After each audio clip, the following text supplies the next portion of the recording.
कि देश को किस तरह के सिविल सर्वेंट्स की ज़रूरत है, कैसा ब्यूरोक्रेट आपको होना चाहिए अगर आप सिविल सर्विस में जाते हैं, क्या आपको सोचना चाहिए अभी से अपने जीवन के बारे में। कुछ दिन पहले मैं श्रीराम कॉलेज में गया था, तो वहाँ उन बच्चों की डिमांड थी कि थोड़ा सा स्टार्टअप के बारे में बोलिए। तो मेरी राय बड़ी स्पष्ट है, मैं पढ़ाता हूँ सिविल सर्विसेज के लिए, और जो बच्चे सिविल सर्वेंट बनना चाहते हैं मैं उनको हर तरह की मदद करता हूँ। पर मेरा ये मानना बिल्कुल नहीं है कि देश के हर बच्चे को सिविल सर्विस के बारे में सोचना चाहिए, ऐसा एकदम नहीं है। सिविल सर्विस के बारे में उन्हीं को सोचना चाहिए जिनका व्यक्तित्व सिविल सर्वेंट होने से बैच करता है। आज हम समझेंगे कैसा व्यक्तित्व आपको होना चाहिए। और मैं ये भी मानता हूँ कि इस देश को सिविल सर्वेंट से ज़्यादा ज़रूरत स्टार्टअप करने वालों की है, और मैं ये बात हर मंच पे कहता हूँ। यदि आप स्टार्टअप कर सकते हैं तो उससे अच्छा कुछ नहीं। आप सिविल सेवाओं में रह के भी स्टार्टअप कर सकते हैं, लेकिन वो स्टार्टअप फाइनेंशियल नहीं होगा, सोशल स्टार्टअप होगा। आप एक ज़िले के कलेक्टर होकर कुछ नई स्कीम स्टार्ट कर सकते हैं और उस ज़िले को नई रोशनी दिखा सकते हैं, ये स्टार्टअप कर सकते हैं। मणिपुर का एक आईएएस है जिसका नाम आर्मस्ट्रॉन्ग पेम या पामे बोलते हैं, PAME है। उसका मन था कि वो एक सड़क बनाए। सड़क बनाने के लिए फंड उसके पास नहीं था, सरकार के पास पैसा नहीं था। उसने बहुत कोशिश की, अंत में क्या किया, उसने जनता से, NGO से, वहाँ के ट्रस्ट से, वहाँ के समाज से निवेदन किया कि अगर ये एक सड़क बन जाएगी करीब 100 किलोमीटर की, तो इससे बहुत सारे लोगों की ज़िंदगी बेहद आसान हो जाएगी।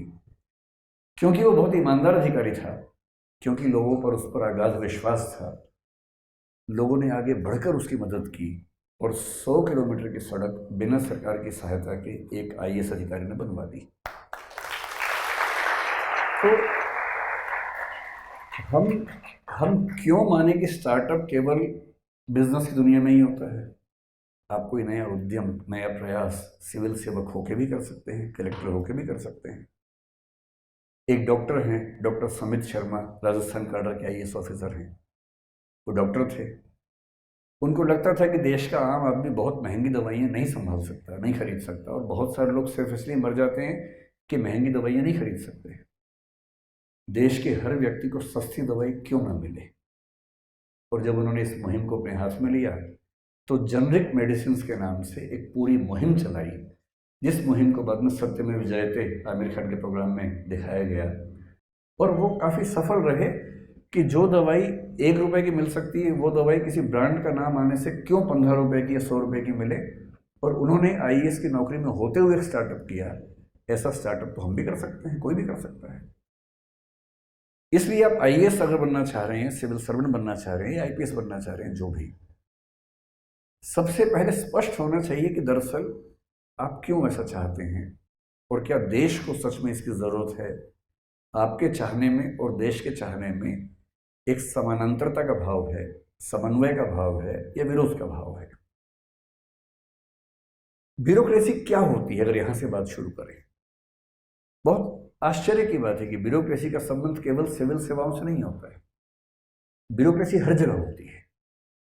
जो भी सिस्टम अपने आप में थोड़ा सा बड़ा होने लगता है, उसको ब्यूरोक्रेसी चाहिए होती है। जैसे वह कॉलेज है, एक बड़ा सिस्टम है। इस कॉलेज में मेरा ख्याल है कम से कम 200 के आसपास टीचर्स काम करते होंगे, शायद इतने ही नॉन टीचिंग स्टाफ भी काम करते होंगे। अब एक बड़ा सिस्टम बन गया।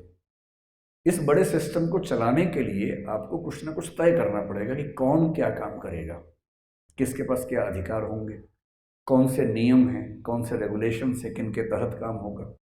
जो लोग यहाँ काम करेंगे सिर्फ यहाँ काम करेंगे, कहीं और काम नहीं करेंगे, फुल टाइम जॉब करेंगे। उनका प्रमोशन कैसे होगा, कितने कितने साल में होगा, उनके कार्य का मूल्यांकन कैसे होगा।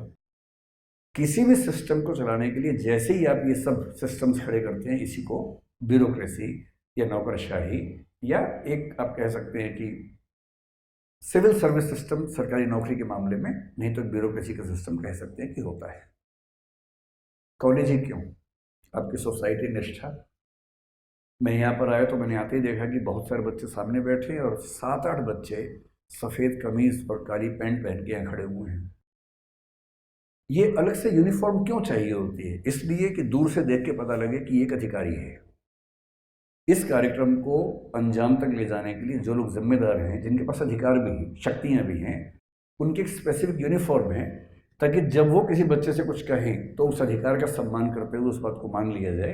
कोई और व्यक्ति कहेगा तो शायद उस बात को नहीं माना जाएगा। हमारे सामने पुलिस के 2 अधिकारी बैठे